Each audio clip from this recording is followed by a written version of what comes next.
everybody. Good morning.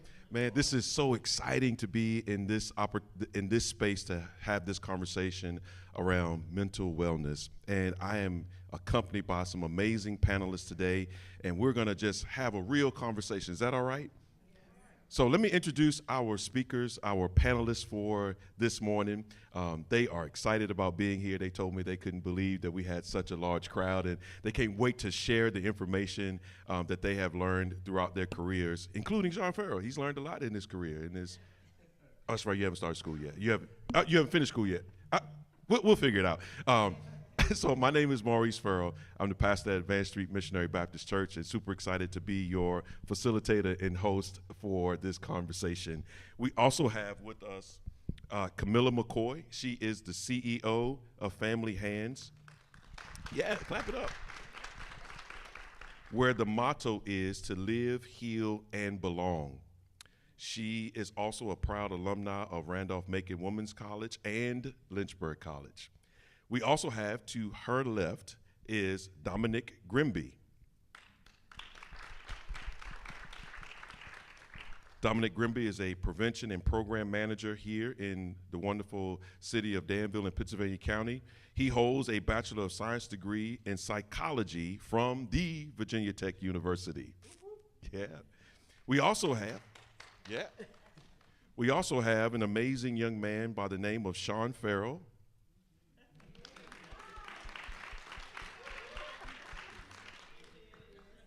Sean happens to be my son, who I drafted last week to do this podcast. He is a proud graduate of the Bartlett Yancey High School. He has been in school for human services at Guilford Tech Community College, and in the summer, he will be enlisting in the United States Air Force. So we have an amazing set of panelists, and so I want to get this party started and want to ask y'all a question that I didn't ask y'all the first time. So, Ms. Camilla, we're going to start with you. Ms. Camilla. Can you help define for us, so we can level set the audience, what is mental wellness? Really good question. So, mental wellness is really when you think about what is my capacity to be able to engage with people, have healthy relationships, have healthy connections with my community, have a healthy relationship with oneself.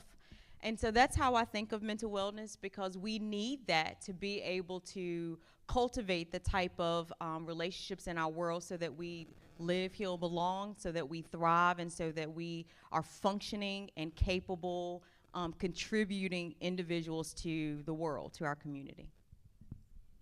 Dominic, how would you define mental wellness? In addition to what she has said, I kind of think about mental wellness just like our physical health, right? Sometimes we wake up and we're not feeling so good. Doesn't mean we're actually sick, but we're just not feeling all so great that day. So it's just our mental and emotional health at that time.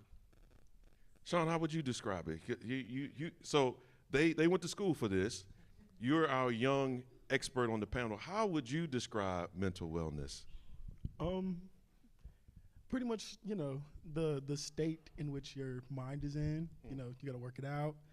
You go through your highs and your lows, just the way you handle that, how you approach things. Awesome. So mental wellness, now that we have this definition of it, and we heard from previous speakers that it's sort of this invisible thing that just impacts us, what are some of the signs or triggers, I'm going to start with you, Dominic, of how we can, as observers, help somebody that's in this space? Well, I think the most important thing is to be able to identify when somebody is having some challenges. So noticing those changes in their behaviors, noticing the changes in their personal characteristics, their demeanor, those types of things, as far as noticing that something is going on. So then we want to approach them and have a conversation, say, hey, I'm concerned, and I've noticed these changes, and that's how we have the opportunity to start that dialogue and say, hey, I'm concerned because I've noticed these things that have changed in your life. You changed the activities you're doing, you changed the people that you're hanging out with, you've discontinued activities that you used to do, you stopped doing the get-togethers and the social things, whatever the case may be. So having that opportunity to start that dialogue, I think is the first and foremost important thing. And then, having the opportunity to say, hey, these are some options that we can go to. So what can we do to help, right? So, hey, let's talk about things that you enjoy doing, some positive coping skills. So all of us deal with stress, and our mental wellness is directly related to our stress levels and our ability to cope with that stress, right? So if we have a lot of stress going on and we're not doing so good of a job of dealing with that stress in an appropriate way, it's going to have a detrimental impact to our health, our mental health, our physical health as well. And I rambled so long, I forgot what the question was. I think you answered it very, very, very well. Okay, good. Then I let it over to Camilla. I would like to piggyback Please, for a little please. bit, because I do think what Dom said is so important. In order to be able to identify that, it means we've got to be awake and we've got to be paying attention, right? And because how many of you have heard people say, I missed a warning sign, or I missed that, I didn't notice that. So it's so important to not only know what those things are that you're looking for, but we've got to be awake, alert, and paying attention so that we can really show up for people in that way when they're needing us. So you mentioned something really powerful, that we have to be awake, and what happens, because I think this happens to a lot of us, what happens when we do fall asleep at the wheel? How do we cope with that? I think we all can jump to the worst case outcome, right? And unfortunately, some people in this room probably have had that experience. But not to just jump to the worst case outcome. But what happens is we start to see our youth, we start to see people that we love on a trajectory that's not good for them, right? And at some point, we become awake of that, start to notice that, because we're like, whoa, whoa, whoa, whoa, whoa. But sometimes it has really cascaded itself, right? Because we miss so many of the signs of where I could have shown up earlier or could have intervened sooner.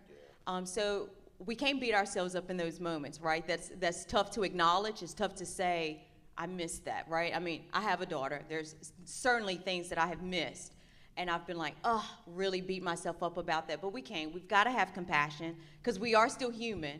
But we've got to do the things that help us stay engaged and help us stay attuned and connected. And that looks like different things, and I'm sure we'll probably get to some of those things. That looks like different things in the way that you stay attuned and connected with your loved one, your child. But we've got to make sure that we're taking the steps to do that, so that we don't continue to miss those moments, right? So that we find a way to show up and for our youth to know that we're here. Yeah, that's awesome. And I think, one of the things I left with from the last time we talked, give your space to live. Give yourself space to live, and give yourself some grace. Give yourself some grace. Sean, there's this thing out there called social media. Yeah, did you hear that? It was like a hush of the crowd. Ooh. Tell us a little bit, Sean, about how social media can impact your mental wellness. Okay, so I'm gonna start with the good. Obviously, I'm younger. I am a avid social media user. Yes, you are. Okay. So we can just go with the way we perceive and the way we portray ourselves, that can be good or bad. The good would be, we're striving for the best. We are putting that out there. We're giving that energy out into the world. When you're receiving that, when you're consuming that content, makes you want to do better, You see certain things, you're like, I can do that too. Let me try it. So, just expanding how you see things. Another thing, I have, my sister, my youngest sister, she's a creative. She's an artist. Being exposed to different types of art, things that she wouldn't usually do. She sees it online and she's, why not, implement that into what I do? So that would be the good, kind of just, broadening your horizons. The bad, the way you perceive yourself, as I said. The flip side of that is you see all these people out here doing all these things and you're like, why am I not there? I see a whole bunch of people my age out here in $1 million mansions. I live with y'all, So sometimes you see it and you're like, why am I not there? And that can kind of definitely take a turn in your mental health, because you're, instead of looking at the bright side of things, you're, dwelling in the why not. That's good. That's good, sir. Ms. Camilla, what do you think about social media? So it's not all bad and it's not all good, right? I will say that if some we do have a tendency to make unfair comparisons when we're looking at other people's lives, right? And we have to remember that what people are choosing to share is going to be the highs of their life, right? So it's important that we can really step back and gain some perspective of they're only showing me what they want me to see, right? And we're all like that. I mean, so we can acknowledge that without any judgment. But when we think about social media use, just like with anything, you have to figure out what that balance is. Yeah. And so that's where we play a huge role in helping our children figure that out. They cannot and they will not figure that out on their own. And I think that's important for us as the adults in the room to own that everything our children learn and do, we teach them, okay? And so even when we're thinking about boundaries and how to have a healthy relationship with social media, what are we teaching them? Are we absent when it comes to that? Because we're like, oh, I don't really know anything about it anyway, so we're just hoping for the best, hoping that they figure it out. That's not necessarily the approach that we want to take.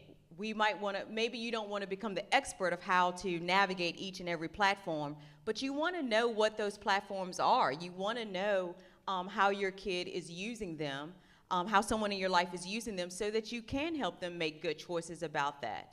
The cool thing about social media is that it does have this algorithm, and I'm sure Dom is going to talk more about that, of it can really curate a connection with the positive things in your life. So if your youth is looking at stuff that's good for their well-being, they will get more of that, okay? But if they're not looking at things that are good for them, they're going to get more of that. And so we want to be aware of that because that's where conversations are needing to happen, right? That's where limit setting, detoxing from social media, looking at those boundaries are needing to occur. And that happens with us. That's our responsibility.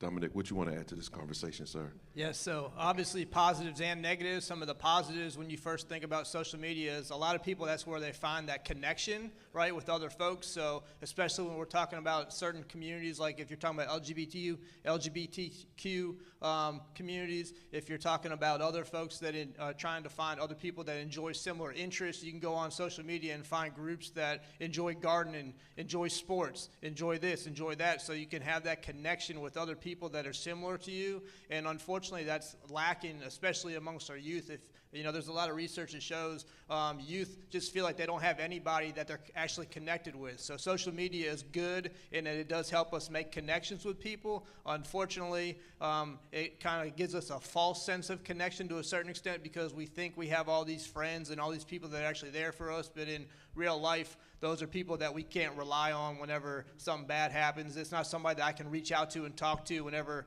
I lose a loved one or I get bad news or whatever the case may be. Another positive is that, as she said, if we're very intentional about it, we are able to find some very positive things. During COVID, despite the mental health challenges across our country, there was a huge increase in suicidal thoughts, but the suicide rate actually decreased because there was this huge prevalence of availability of online resources. So people were sharing, the suicide prevention hotline and sharing uplifting positive messages and things like that. The advancement of online support groups and things like that that were not available previously, and were being promoted through social media pretty heavily. So there are some positives. As Camilla mentioned, unfortunately, us as human beings, we focus on the negative. It's just the way that we are. It's the way our brains are wired to help us protect us. We focus on the negative. So unfortunately, the algorithms that are in place, kids are going to be exposed to a lot of negative stuff on social media. There's a lot of research that shows within 1 minute of creating an account saying that you're a 12 to 15-year-old young person, you're going to be exposed to talks of suicide and eating disorders and a bunch of other negative stuff. Yeah. And unfortunately, if you've ever watched a video on YouTube, as soon as you finish watching it, it's going to suggest a whole bunch of other videos. And unfortunately, social media is the same way. The way that algorithm goes, so if you're exposing yourself to a little bit, which by nature we're predisposed to focus on that negative, it's going to send us down a nasty rabbit hole of a bunch of other negative stuff. And then, to highlight, they had already mentioned about we unfortunately are comparing our lives to the highlight reel of somebody else's life. As they mentioned, only the good stuff. FOMO, hey, this person's going on all these fancy vacations and I'm not able to do that, so what's wrong with my life? Hey, they're going out and doing this, they have this perfect relationship on social media, a perfect relationship, and they don't see all the negative stuff going on that's actually going on at home. So it is an extremely unfair comparison that we're comparing ourselves to other people's highlight reels as well. So those are the two biggest negatives in my opinion. Can I add something? Please. Yeah, we talked about this a little bit last time too, of when we're thinking of helping our youth set healthy boundaries around that, because we don't want them to still miss out on showing up for their own life, right? And so detoxing or having those healthy breaks to connect with community, connect with volunteerism, whatever those things are, like that's them showing up for their lives, and that's a huge boost when you're thinking about building your schema, building your self-identity, and building your worth.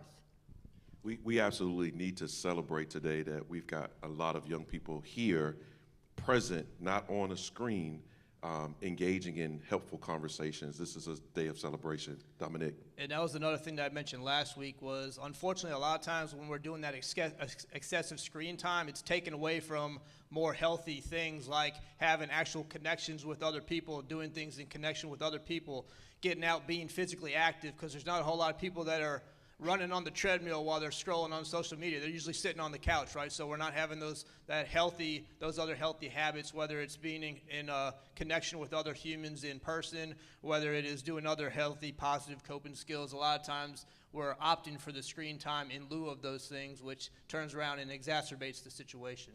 Absolutely. I used to tell my kids all the time, my grandma used to send me and my brother outside at like 9 o'clock in the morning with a jug of water and some cups and say, don't come back in the house until the sun goes down.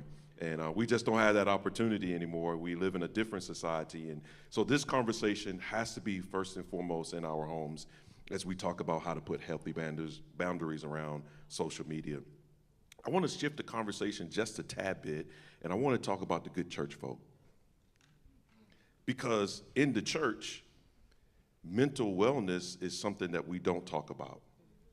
We hide it, we cover it up. We will categorize somebody as being demon possessed. And so if somebody is struggling with mental wellness, they have nobody to go talk to. How do we, I'm gonna start with you, Camilla. Okay. How do we break the boundaries, the stigma around mental wellness so that the church can be a place where healing can take place? I do think the churches have a big responsibility with being able to embrace how faith and mental wellness, counseling, et cetera, can really complement one another. I'm often concerned that people think that their faith must not be big enough or strong enough, right, yes, when they're having those challenges. Yes. And sometimes I do think, pastors can wrestle with that as well, right, because we do believe in God and higher power and know that all things can work for his good. But then it's like, how do I explain these difficult moments when they happen in people's lives? And I think our churches struggle with that and struggle with embracing, what mental illness is. How can I take something from a spiritual lens, but also look at it through a mental health lens as well? And they really complement one another a lot more than they do compete against each other. Yes, so I think when pastors are intentional with getting themselves in spaces like this, that we can talk about it and there's no judgment towards spirituality and religion, like we don't want there to be judgment about when people choose to do things that's good for their mental wellness, that it creates compassion that way. It opens pastors and churches up to being willing to consider some of the practices and things like that can really help their church congregation and community. That's great. Sean, being a PK, how do you see this playing out? You've been in church all your life for the most part. Talk to me a little bit about, from a young person's perspective, if they're struggling with something in a mental space and they're in church and they're hearing one thing, how do they get the courage to go find somebody to talk to? Or how do we create support groups within the church so that our young people can have a way to express themselves? So we talked about this a little bit the last time, but the way you talk about it, the language around it, I was talking to y'all earlier this week, kind of, oh, he's just, a little special. He's having his moments. This is just one of his moods. All of that it sounds so taboo. Like we're not supposed to know what it is. It's just there. Yeah. If we actually call it out and say what it is, and we address that, then I feel like the environment around those words and those things will change, especially within the church, because, you ain't praying hard enough if, you ain't worshiping, you ain't shouting hard enough. No, there's other things I got to do, but y'all don't want to talk about it. Yes, sir. So let's bring up the conversation. Let's make it a space where, like we said, there is no judgment, because what does it say? Faith without works is what? Right. So we got to put some work into it. We got to put work into it. Yes. You can pray, you can fast, you can do all of that. But there's people here, there are people around you who are willing and able to actually help. But until we open up the doors for the conversation, nothing's going to happen. Wow. Dominic, who do you want to add to this conversation? Yeah, so a couple of really important things. I think first, having safe spaces to have these conversations, and a lot of times it's going to start with the faith leaders within each of the different churches. Unfortunately, we've seen some that are very closed-minded when it comes to mental health-related topics, and so there are still a lot of faith leaders out there, unfortunately, that believe that it is something that says, hey, you just don't have enough faith, we're going to pray, we're going to lay hands on you, those types of things, and they don't understand the science behind mental health issues, that, hey, you can pray, and yeah, God can do anything, but we know he doesn't do everything, right? So you can still go and get professional treatment. You can go and get, talk to a counselor. You can go and get medication to help, deal with the chemical imbalances that's going on inside that brain at the same time that you're continuing to have prayer and laying hands and those kinds of things. Because as we know, all good things come from above. So God is the one that gave all of us people that gained the knowledge about the body and the brain to say, hey, this is what a mental health issue is, and here are some things that are effective at treating it. So yes, God gave us the knowledge to learn about the medications that are effective in treating it. It's learning about the therapies that are effective in treating it. So putting those two things in conjunction, and unfortunately, a lot of times, the opportunity for change is whenever it's hitting somebody real close to home. So that's whenever we see that change in a lot of those faith leaders to say, hey, I never had somebody that struggled with substance use before, and now I'm looking at this very differently because I know this person. They're not weak-willed. They're not just, I want to stop, so I'm going to stop. They don't understand, a lot of people don't understand how that brain gets rewired whenever we're talking about substance use, those types of issues. So having those opportunities and those champions that came from a church that maybe didn't believe in that to come out and say, hey, I was raised this way, but I went out and I got professional help, and look how much better off I am now. And that's going to enable those conversations and create more safe spaces because, hey, even if my pastor doesn't believe this, if I know there's other people in my church that do, I know there's that safe space to have those conversations. And then hopefully we can start moving the needle a little bit further in the direction where we're having more and more faith leaders that are on board and understand, how the two can work. As she mentioned, if you can go to counseling and it's fine, but if you can go to counseling and have faith in your higher power, then, hey, we know that through all things, we can do all things through Christ, right? Yes, so understand that if we're putting those two things together, we're a whole lot stronger than we are doing one or the other individually.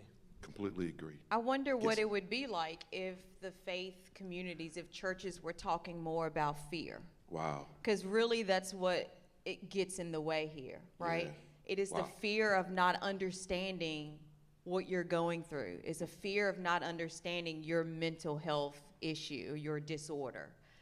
And what would it be like to just acknowledge, I'm afraid, I don't know what this means, I don't know what this looks like, I'm not sure how to help, because that's really what is happening. When we're so afraid, we tend to lean heavy into a lot of our rules about the way things should be.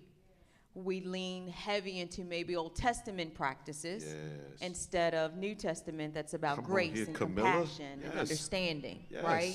And I think that's what comes up. I'm so afraid, I don't know what to do. So therefore, you must not be praying hard enough. Wow. You must not be doing something, which comes across so critical, so judgmental, lacks compassion, lacks empathy, lacks hope that you even believe that I'm going to be okay or get better. what would it be like if our church communities would be intentional with talking about that? Wow. I think that would be a huge shift. I look, so you have challenged me tremendously, even from the conversations that we had last week to this week. And I am of the impression that a church needs a pastor, and they also need a therapist. Yeah. The two don't operate in opposite; they operate in conjunction. Even in counseling, I have worked with individuals that will wrestle with their faith in sessions. And I do my part, and at some point I've got to have the awareness of when it's outside of my scope, and I need to connect them to someone in their faith community to do the other part. And that doesn't mean they stop coming to see me and we talk about it and we work on other things, but I'm not going to try to do it all. I got to recognize what's in my scope and what's outside of my scope, and then connect them to the right person when they need to be connected to someone else. Yeah. I'm sorry. Yeah. Do we have questions from the audience? We definitely want to open it up for the audience. Any questions? I think this is important. This definitely is an important topic. I think all of us in here go to church at some level, and it's wonderful that when we come up and we pray and we ask God to deliver us from whatever we're dealing with, and then when He presents us with an answer via a therapist, why do we shun that? Why do we walk away from that? Yes.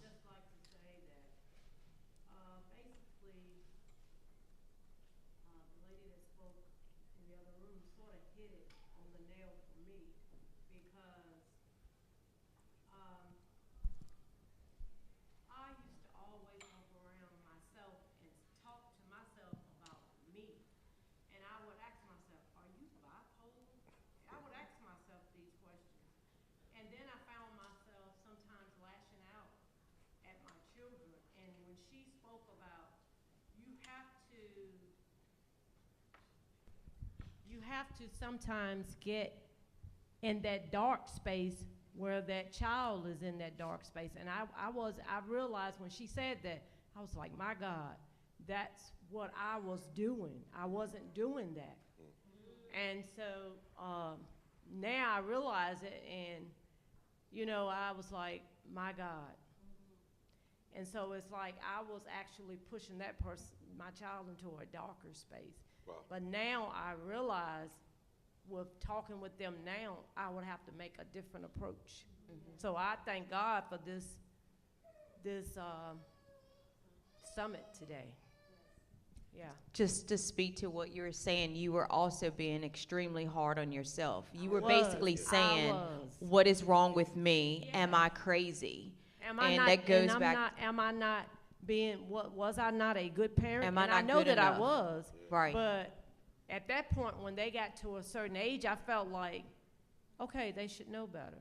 But in reality, they were going through something. And to make a long story short, from 2020 to 2000 last year, July, I had lost like 11 family members. So my child was actually grieving differently than what I was grieving. Yeah. I was looking up to God, but he was really hurting, but he was not able to really deal with it because he was close to those family members. So it has really helped me today. I appreciate you sharing that. And just to mention something, children are often the forgotten grievers. Because a lot of times what we do is we go, oh, you lost your mom, you lost your dad, not thinking they lost their grandparent or they lost their aunt or they lost a sibling. So they often are forgotten their grief. And so I'm sorry. Yeah, that is tough.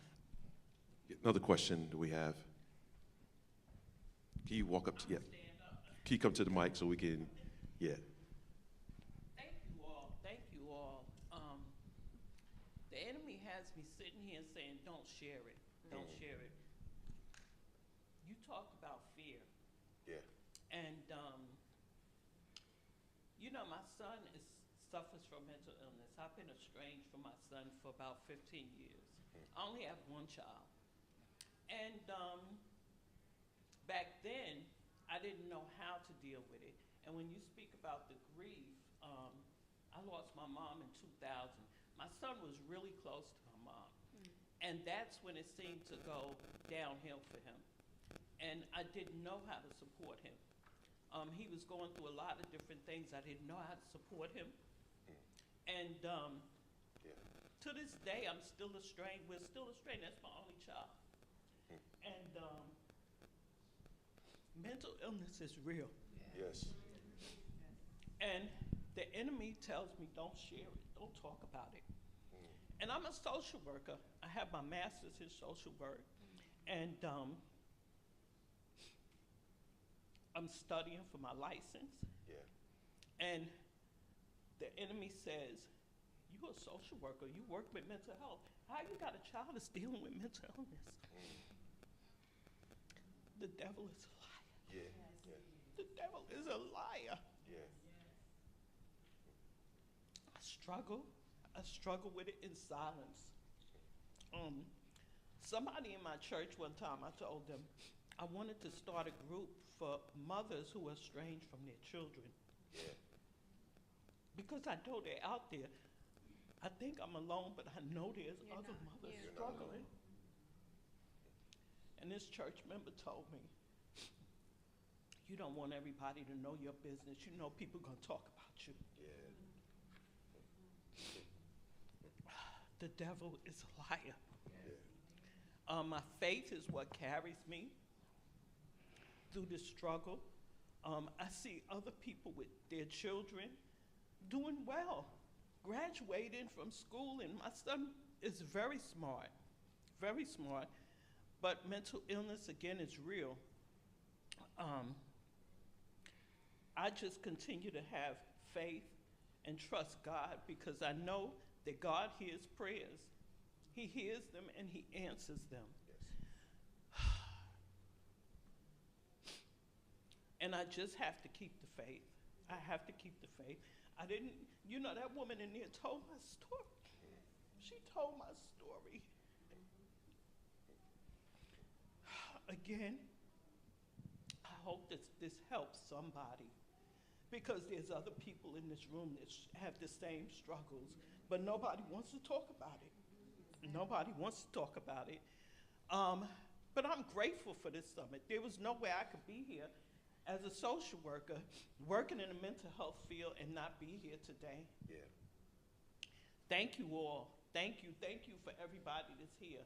Again, that lady out there told my story. Yeah. 15 years to be estranged from your only child.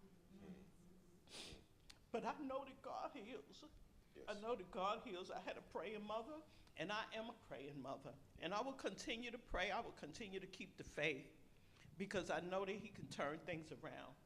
It may not be in my time. It may not be even the turnaround that I'm looking for, but it's the turnaround that God will have. Yeah. Thank you. Thank you for sharing, Ms. Tina. We have so many stories. I see people are coming up to the mic. Okay, y'all coming to the mic. Oh, there we go. There you go. We have so many stories that are in our churches that are not like they're just like the two stories we've heard today. And for so many of us, we try to hide mental wellness, mental sickness. We try to hide certain things that happen in our families. We try to sweep it under the rug. And all that does is just continue to fester and to fester and to fester. So now I got to turn it to the panel.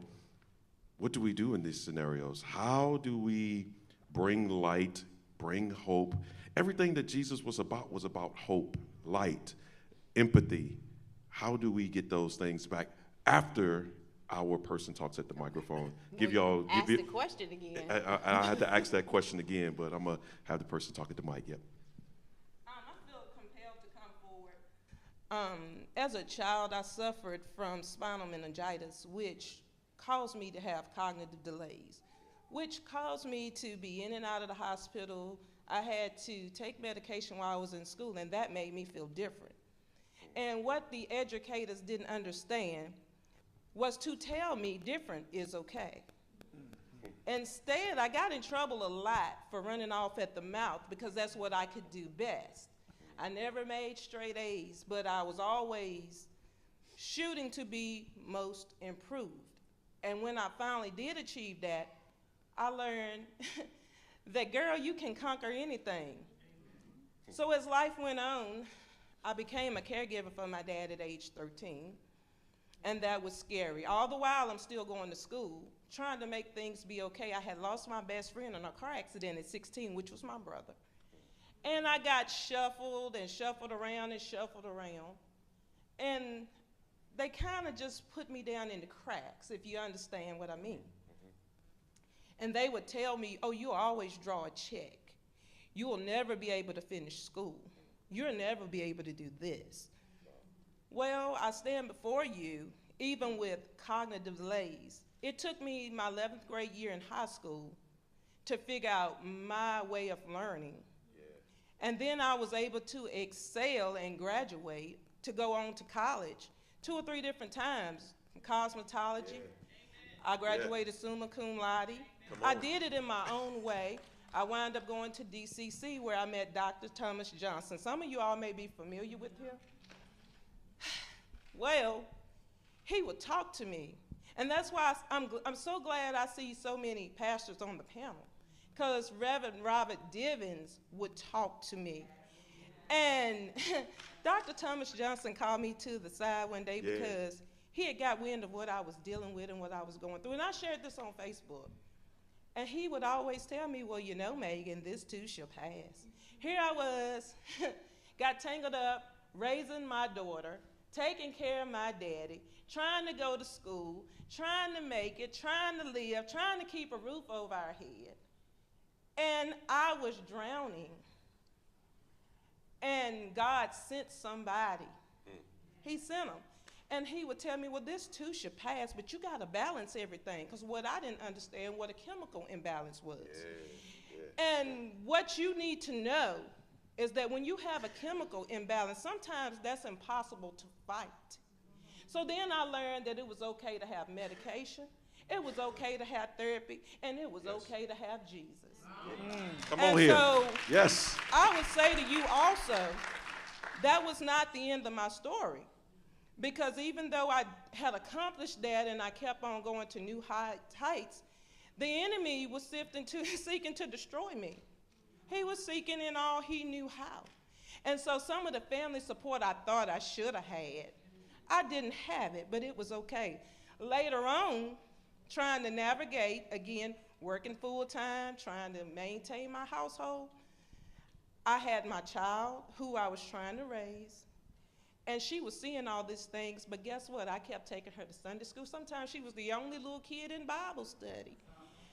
And Reverend St. George, it was so many pastors, Reverend Robert Divins Jr., that I could reach out and I could lean on. The Lord had showed me that growing up.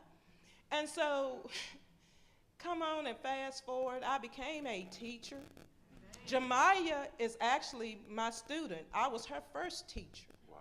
And I would always tell them that it's okay not to be okay.